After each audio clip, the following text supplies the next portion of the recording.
Welcome to the Multifamily Investor Nation podcast. I'm your host, Dan Hanford, and with me today is our special guest, Dallon Schultz. Dallon, welcome to the podcast. Dan, appreciate you having me this morning. Well, I'd love for you to kind of get us started here before we dive into this acquisition that you had out of Coolidge, Arizona, which is just about an hour south of Phoenix. This 8-unit getting ready to be 30 units, and even some unique things on the extra land that you acquired, which we'll get into in a little bit. But before we dive into that acquisition, and you closed on that one in December of 2020, before we dive into that, tell us a little about who you are, what your background is, and where you are right now on the multifamily side of things. Sure. No, I appreciate that. So my background is actually not in real estate, and I've come to find that that's all not that uncommon with the people I associate with. So I actually have a bachelor's in nursing. I went to school for that, worked for a couple years in the ER and on a cardiac floor. But a few months into that career, I realized it wasn't for me. I went through a pretty traumatic injury that almost put me out of work. I broke my leg, and I realized that this safe, secure job in the medical field wasn't so safe and secure. And so that started my route, my desire to get more involved in real estate. So I read that purple book. I'm sure all of us have read it. If not, we need to. Rich Dad, Poor Dad. 2 weeks later, we bought our first fourplex. And then that's just what jump-started my drive and desire to do real estate full time. And so about a year and a half ago, I left the medical field completely. And this is what I do full time now. Awesome. That's exciting to kind of hear that transition and how you've kind of gone from the medical field and into doing this full time. Well, without further ado, let's go ahead and jump into it and talk about this asset that you acquired in December of 2020, just last year, and dive into us first about how you found this particular opportunity. Absolutely. So I live in the Phoenix area. Those of us that are familiar with the multifamily market, Phoenix is one of the top in the country, which is making it very competitive. So my team and I were looking in that small cap range, probably 50 to 70 unit type of value add play. And we just weren't gaining traction like we were hoping. So we were going at it for about 6 months. And then we came back together and we said, hey, this something just feels off. Maybe we need to pivot a little bit. So my partner at the time, being a licensed contractor, we've always had a desire to get into development. So we said, hey, why don't we pivot a little bit rather than looking for the value add? Why don't we look for some land and develop? Especially now in the Phoenix area, you can almost build new for the cost of a product that's 30 or 40 years old. So we transitioned a little bit. And we came across a property about an hour south of Phoenix in a small town called Coolidge. A lot of development happening down that way. But the property consisted of an 8-unit complex, which we weren't all that excited about. But right next door was an acre lot already zoned R3 that we could build additional units on. That's what we were interested in. With it being our first development, we didn't want to jump into a 100, 200, 300. We didn't have the resources or the team to do that. So this was the perfect fit for what we were looking for. So I called up the broker and said, hey, we really like the property. We want to take a look at it. So we go down there, and the 8 units built early 80s, what you would typically see for a decent value add play. And then the lot right next to it, which was being sold, was an additional acre. And it looked great, decent part of town. And come to find out when we were doing that site visit that the same seller owned about another 2.5 acres adjacent to those 8 units on the other side. And so we said, hey, is he interested in selling that as well? And he said, yeah, I could probably talk to him. So what we ended up doing was putting together a package deal. And so we acquired those 8 units along with about 3.5 acres of land, some that was zoned commercial. And then, as I mentioned, the other parcel zoned for multifamily construction. So when you first heard about this asset, how long did it take you to kind of get down there and actually kind of, get your boots on the ground and start to maybe tour the facility a little bit? A few days. Yeah. So this property was actually listed on the MLS and for over a year, which blew my mind because you don't see stuff listed for quite a while. So the first thought is, okay, what's wrong with this property? Right. Whenever you see something listed for a while, you wonder what's wrong with it. But it came across our desk. I called up the broker, and within like 2 or 3 days, we were down there with boots on the ground, looking at it and walking it. We didn't get inside any of the units. We weren't under contract. We weren't looking to. Excuse me. At that time, we just wanted to put eyes on it and really check out the area, check out the town, because we weren't as familiar with it. That's good. That's great. And when you were starting to work on, submitting offers on it, were there any other people competing on it, or were you pretty much the only one at that point really submitting an offer and having a potential dialogue with the seller? We were the only one, which again blows my, like, I don't know. It's one of those deals that just, it seemed to work in our favor. And every time we were looking for a reason for it not to work, there was 2 or 3 reasons that it should work. And it just, I laugh about this. So a couple of years ago, I attended an investor conference in Texas, and Grant Cardone was actually one of the keynote speakers. Not to get off on a tangent here, but it'll come back. So bear with me. One of the attendees asked Grant, he said, "Hey, when you're buying these multifamily properties, what is it? Like, what's that key thing that you look for?" And Grant said the vibrations. It's that feeling that he gets when he walks onto a property. And we all kind of laughed, but bringing it back to this deal, there was just a feeling. I can't explain it. There was just a feeling. It just seemed right. Mm-hmm. And the more we looked into it, the more opportunities and potential we could envision with it. So we were fortunate. We were the only ones looking at this one. It was listed for over a year, and that enabled us to really do a lot of due diligence up front prior to submitting an offer, which I think helped quite a bit. And what did you end up purchasing it at? I think altogether, the 8 units and the land, we were just under, I think we were around 850,000. And what were they asking for it all? That's a good question. More than that. Sure. Yeah, I was going to say, and as far as the 850 is concerned, was that your first offer, or was that kind of like a negotiation back and forth and you settled on the 850? Yeah, that was a negotiated. And part of that was because since we were buying all the land that they had, that they didn't initially list, we were able to work out kind of a package deal. So on paper, we had it broken out into 3 separate purchases because it was 3 separate parcels, right? Mm-hmm. So I'm trying to think back to give you that whole number. I think they were asking initially for the 8 units and the land around 800, 850. So we ended up getting that initial listing along with the 2.5 acres for right around the same price. And so let's move a little bit now towards the due diligence side of things. Was there anything that came out during due diligence that kind of was surprising, anything like that? No, not on this deal. And like I said, I mentioned we were looking for reasons not to do it. Right. The previous seller replaced 6 out of the 8 AC units. He replaced almost every single water heater. So any of the major potential capital expenditures were already taken care of.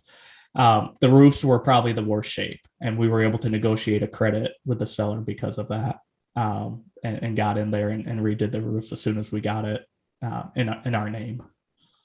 So walk us through the kind of overall business plan and vision that you and your partners have for this particular asset. Obviously, I would assume you're probably going to maintain the 8 units that are there and add on and maybe add some additional things like you've been kind of hinting at throughout. But walk us through the kind of the overall vision for this asset.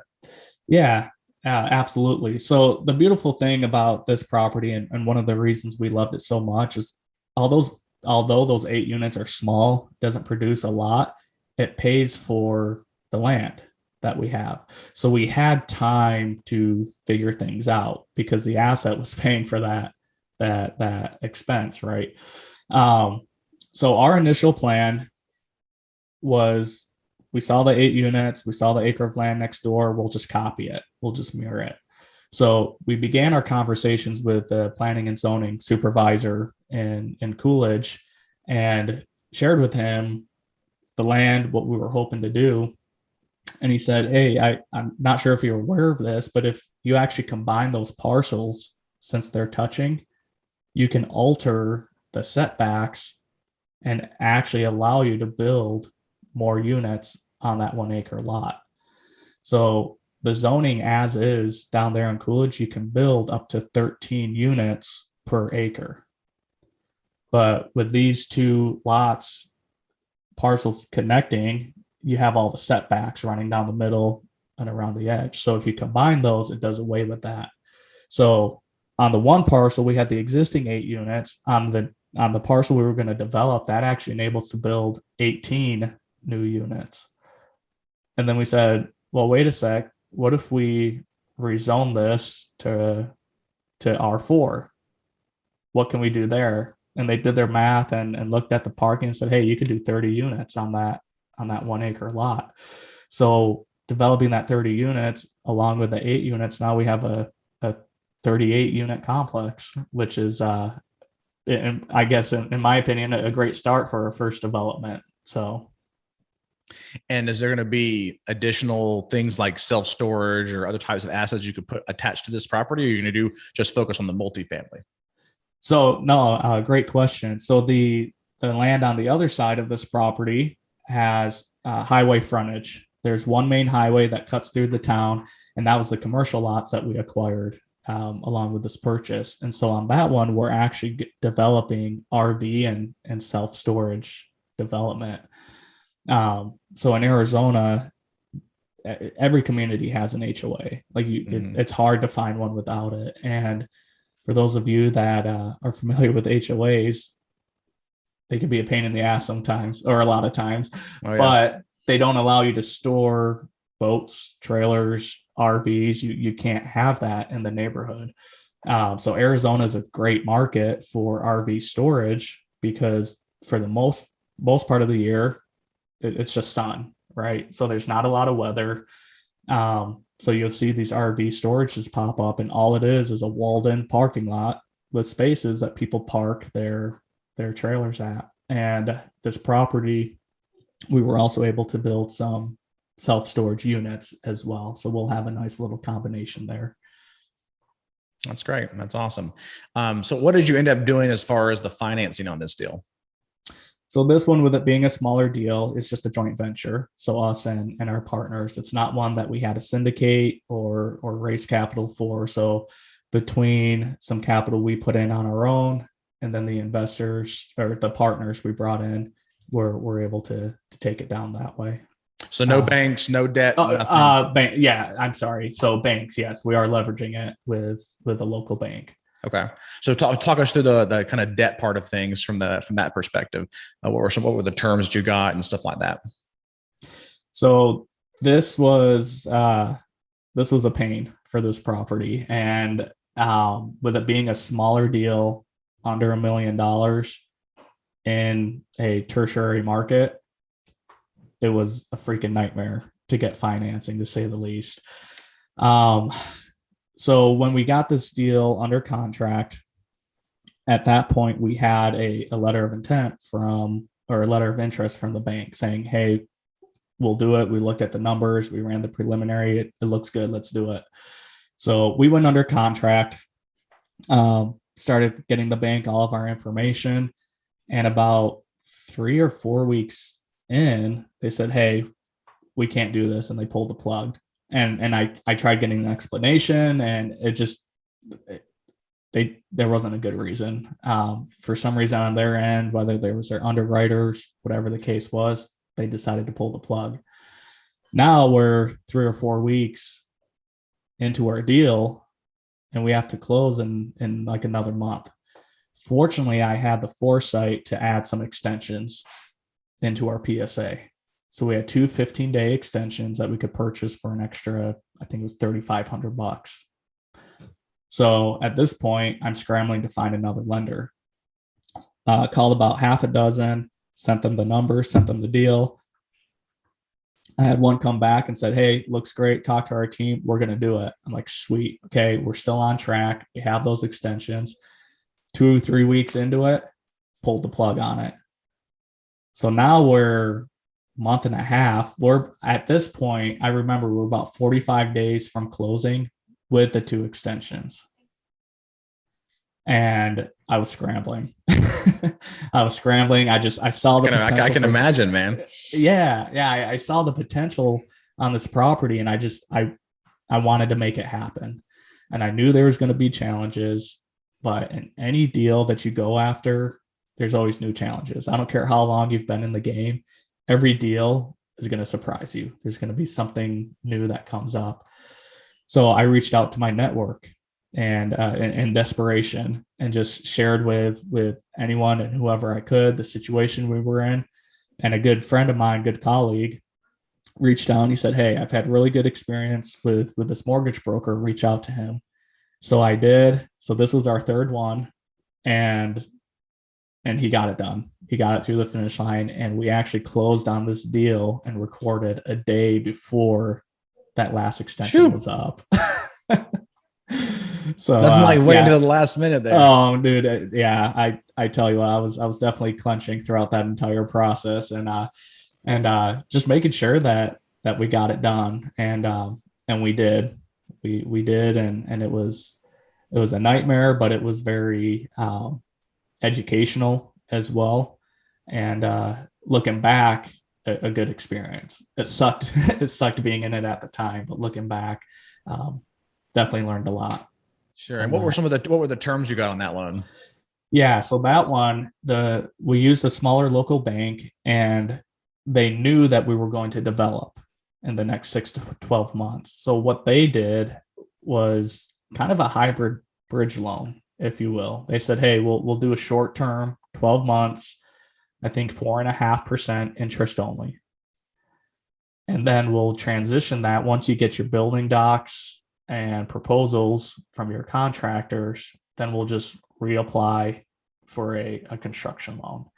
So as far as the construction loan goes, I don't have those terms for you yet, because we just got our plans back last week. Actually, it's taken that long to go through the city, get our site plan approved. So we're hoping to have a budget here in the next 30 days or so that we'll present to the bank. But they were willing to do that short-term 12-month interest-only loan to give us time to get the ball rolling. Just as we weren't as interested in the 8 units, we were interested in the development. This bank was too. They didn't care so much about the 8 units, but they saw the few $1 million of development, and that's why they were willing to work with us. So we were very fortunate being able to find that local bank through our broker, and have started a really good relationship with them, and we hope to continue using them on future projects. That's good. Let's talk a little bit about how you structured it with your investors. I know you mentioned being mostly or all JV partner at this point, just kind of friends or family or whatever. But walk us through how you set that up and how you structured that with those investors. Yeah, so kind of 2 separate deals. We got the storage deal and we got the multifamily deal. So the storage deal, our partners have much more experience in that space. So we came on as minority owners. I think we have 10% of the entity. But we've been doing all the preliminary plans, development. I've been meeting with the city. And so we are going to work in a development fee, which I'll get out of that, and then have some ownership there with the option to buy them out in a couple of years when we refinance. So that's on the storage side. On the multifamily side, we came in, there's 3 of us involved. So my team and the other majority partner, we had 45% each ownership, and then a minority partner at 10%. And so we all brought in capital to the deal, and and me specifically putting in a ton of sweat equity to just to get this rolling, since I'm local and boots on the ground. That's good. That's exciting to kind of see that. How long did it end up taking you to raise the money for the deal? A week, maybe. A couple phone calls, maybe a few conversations. Yeah. A couple phone calls, a few conversations, and the partners that we brought in onto it, when we identified the property a few months prior to closing, we started reaching out. We said, hey, we found this deal. This is what we're planning on doing. This is what it's kind of looking like. Let us know if you're interested. So that way, once we were ready to sign a PSA, we already knew who was ready to go. So these were people that we already had relationships with, which I think is important for your listeners to realize. Whether you're syndicating or whether you're doing a small joint venture, people invest with you because they know, like, and trust you. So had we not had those relationships prior, I don't know that we would have been able to take it down. So whether you have a deal right now or not, work on those relationships. Talk to those people that you would need on your team to take down the project if you were to get one, and start nurturing it now, because 2 months from now, you might have an opportunity. And if you don't have those relationships in place, good luck. No, I definitely agree with that for sure. It's not, I see so many people try to find a deal and they're like, now I need to go get money. It's like, no, you should be trying to reach investors and build those relationships ahead of time. That's why they call it investor relations. It's because you got to build those relationships earlier on. Well, let's talk a little bit about let's just see if you have any more to talk about maybe any other issues that came up during the process, or maybe just something that interesting that happened during this acquisition that maybe we haven't touched on just yet, or have we pretty much covered most of it? So most of what we talked about was up to closing. Then we had the 8 months of development, right? So that was something that was new to us, as I mentioned. And so there was a big learning curve. So we closed on this end of December. We're now end of August, almost into September, and just now getting our construction docs. So some of that was due to our inefficiencies, and some of that was just the process, right? So going into this, being very a positive and optimistic person, usually we closed end of December, and I said, great, April of this year, we're going to be breaking ground. We're end of August and we're still not breaking ground. So it did take a little bit longer. That's development for you. Things happen like that all the time. Yeah. Now, with that being said, there's still things that come up. That commercial lot we bought had a billboard on the land, which was kind of cool because that's additional income that we get just from renting out to the billboard company. The town, we come to find out, the town had changed their codes and no longer wanted billboards on the land. And since we bought the land raw and we were developing it, they said, hey, if you want to develop, you got to remove that billboard. We're locked into a lease for another, I think it's 8 or 9 years that we inherited when we bought that property. So trying to negotiate with the city and say, hey, look, we're not ones to breach contracts. That's not what we do. We inherited this. It's out of our control.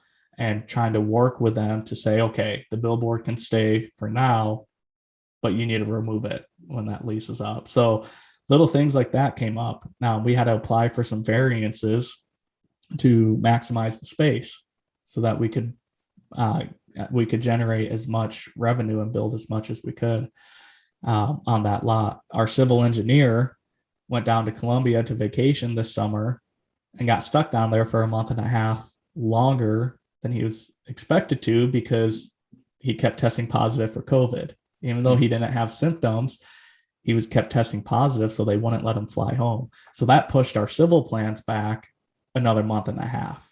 And that was nothing any of us had any control of, right? So just being patient and working with the team members as much as you can.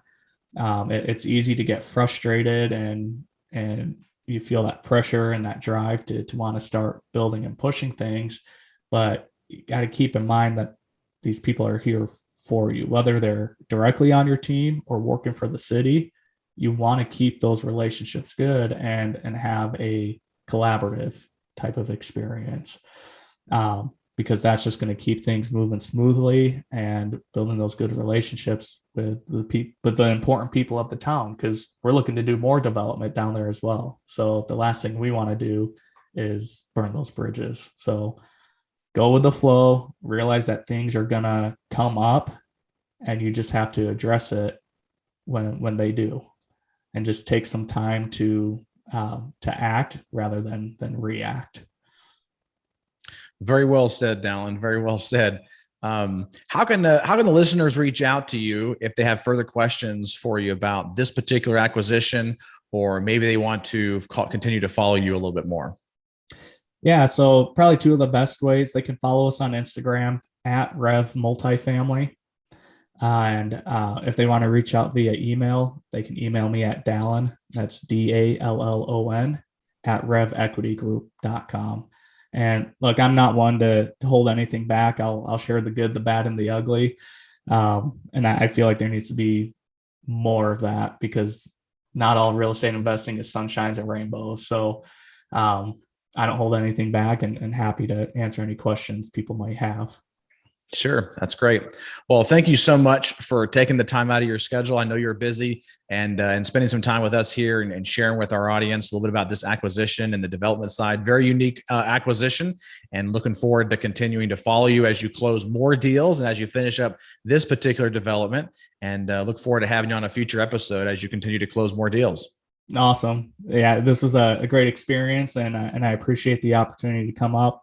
And I actually heard of you, Dan, because of one of the meetups that a couple people here locally put on through you. So I appreciate you providing not just the podcast, but the meetup platform to enable other people to learn about real estate. It's an exciting game, and us weird folks need that tribe and that group of people to really connect with. So I appreciate it.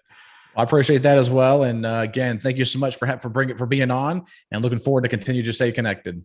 Awesome. Likewise. Thank you so much, Dallon.